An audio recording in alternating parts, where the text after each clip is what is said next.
hyper-normal profits, people making a lot of money without actually emissions coming down in a credible way. And this is the point Professor was making.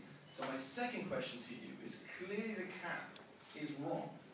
And we don't know where it needs to be to some extent, and therefore we have to set it very low on a probabilistic basis. If we don't know where the cap needs to be, people make a lot of money and emissions aren't going down.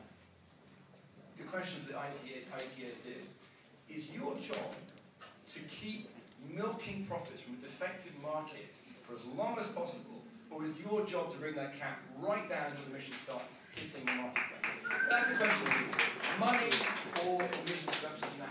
I want to know what your job is. I should describe that IETA, whom I'm representing here tonight, is a very broad church of financial institutions like Deutsche Bank that was mentioned, and many of the emitters across the world, as well as small project developers for the CDM, law firms, accountancies, sort of this full suite of companies that make it work. And you probably have a lot of different opinions within that group on this particular question. But the one thing they all agree on is, yes, it is the cap that makes it work. And it's no surprise to me that financials within IETA, which my firm, NatSource, is one of those, like the idea of tighter caps, and that the industrials within IETA like the idea of easier caps that give them more time to adjust, and they maybe take the deeper cuts later.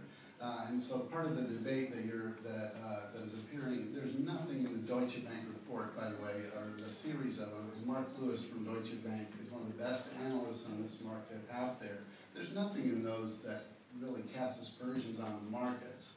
They're all fully supported. It's independent analyst advice on where he thinks prices are going and what are the challenges out there.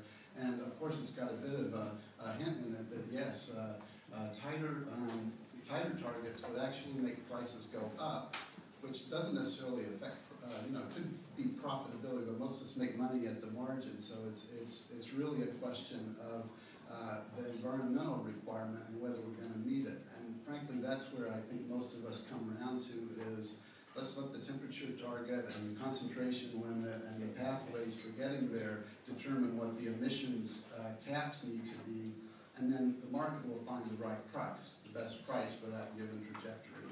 And I should say, Michael focused a lot on current pricing, and it is the long-term trends that ultimately shape what that curve looks like. We have time for one more question.